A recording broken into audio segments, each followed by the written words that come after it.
What is going on, guys? How are you all doing today? We have Spider-Woman issue 5 here, and of course this is the issue where she debuts her new Spider-Woman costume, and if I remember correctly, this is the first time she has changed her costume in 30 years, and that's real life 30 years. That's a long time.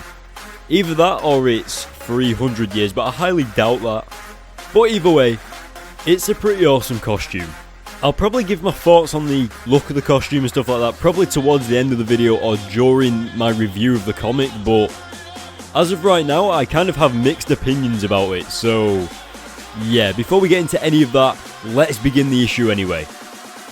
As this issue begins to kick off, guys, you probably remember in the previous Spider-Woman comic that the Spider-Verse came to an end. She helped out the Jessica Drew of the Loam World become the leader of that world, and then our 616 Spider-Woman returned to 616 universe, and now we're here. So it's been 5 weeks since Spider-Woman quit the Avengers, and this issue is mainly about her transitioning from living in Avengers Tower and fighting aliens in outer space to going to a normal life, living in an apartment where she's got to pay rent, she's got to get a job, she's taken on a new costume. She's still got the same identity as Spider-Woman, obviously, but yeah, she's trying to bring out a new persona, and pretty much people just think that she's a different superhero entirely.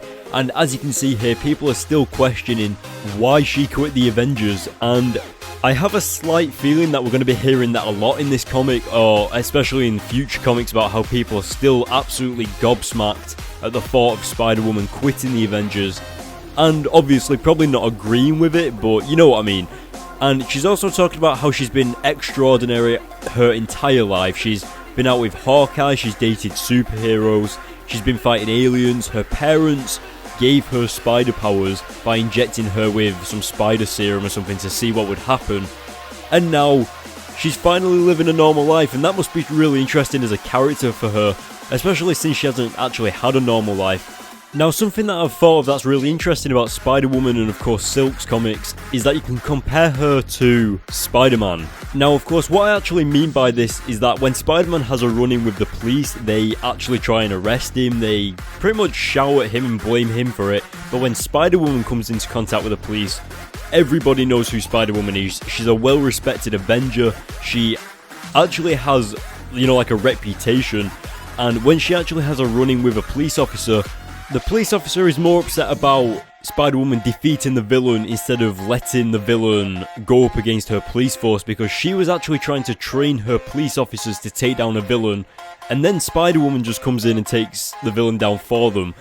So yeah, that's pretty interesting to see, and also something that I think is absolutely brilliant about the Spider-Woman comics, especially now that she's left the Avengers, is the fact that when she was in the Avengers, she was a little bit more serious, obviously because she was taking part in like space galactic battles, and they're a little bit more consequential than, just taking down crime in New York, especially if she fails, because that has like cause and effect, like universal cause and effect, if you get what I mean. So we get to see a little bit more of a humorous side to Spider-Woman in these comics now, because she can actually have fun, she can have a joke with a villain because they're not as life-threatening or universe-threatening. But as you can see, she teams up with Ben Urich from the Daily Bugle. Now, I'm not entirely sure who Ben Urich is in the 616 universe. Obviously, I know he's a reporter and stuff like that, but I'm more familiar with the Ultimate Universe Ben Urich. I know he works for the Daily Bugle, but here in the 616 universe, it doesn't look like Ben Urich works for the Daily Bugle anymore, so I don't know what's going on there, but yeah, so they're actually talking about how villains, like families and stuff like that, are actually going missing, like old villains that have been captured and they've faced the consequences and they've served prison times and stuff like that, and Spider-Woman basically just dismisses it as the villains' families running away trying to escape their psycho husbands and stuff, and that's a little bit, because Spider-Woman is used to a little bit more of a more difficult threat. She thinks it's kind of stupid that would happen, and she actually comes into, while she's on a motorbike actually, she's actually going down the street as someone's robbing a bank, and they're actually carrying a safe down the street, running away from her. And again, going back to that humorous side of Spider-Woman that we're starting to see, she actually has a little bit of, a joke with the villain right here about talking about how hedgehogs are only fast in video games. Of course, that's referencing Sonic the Hedgehog, and I know, it's just really interesting to see how she takes down this villain. She kind of reminisces Spider-Man and his jokes. She did say at the beginning of the comic that she's actually been spending too much time with Spider-Man, and of course his sense of humour is kind of rubbed off on her a bit. But anyway, as you can see, Spider-Woman, as she's taking down this villain, he actually screams out, "But my little girl," or something along those lines. And of course that links back to what Ben Urich said about villains' families going missing. Now, Spider-Woman actually looks back into this, goes back and looks at Ben Urich's file and stuff like that, and goes back to the case at hand about what was happening. Now, as to what I think is going on, we know that these people are actually retired villains, and I actually think that someone is kidnapping these people's families and forcing these retired villains to become villains again and commit crimes and rob banks and stuff like that. And that's really interesting from a story perspective, mainly because of just how simple that is. I mean, it's basically just someone stealing your family and saying, "Go and do this or I will kill your family."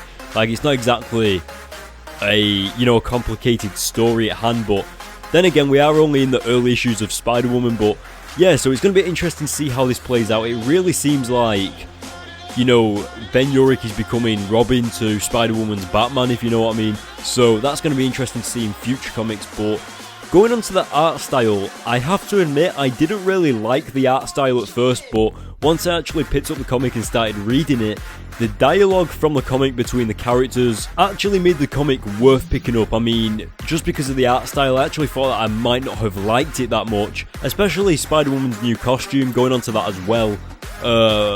It kind of looks like she's a secret agent more than a superhero. It doesn't look like a superhero costume. Like, I don't know what's going on there, but either way, I kind of like it, but I kind of don't, because she's got a motorcycle as well. Like, I don't know, that just doesn't make... I don't know. Let me know what you guys think in the comment section below about her new costume, and of course the art style. But yeah, so I thought the dialogue and the art style combined made the comic worth picking up. So I really think you guys should pick up this issue. I'm going to give this issue an 8 out of 10. It's really interesting to see what's going on in future comics, and I can't wait. And of course I'll be reviewing them. But guys, go to the links in the description to my Facebook page. I actually previewed Spider-Woman issue 6 and Miles Morales The Ultimate Spider-Man issue 11, along with The Amazing Spider-Man issue 16 and Spider-Man 2099 issue 10 and Spider-Gwen issue 2. So go to the links in the description to see that on my Facebook page. Make sure you follow me on Twitter to know when I'm editing videos and when my videos are going to be uploaded. And of course, make sure to hit the like button for this video, guys, and hit the subscribe button, and I will see you guys in my next video.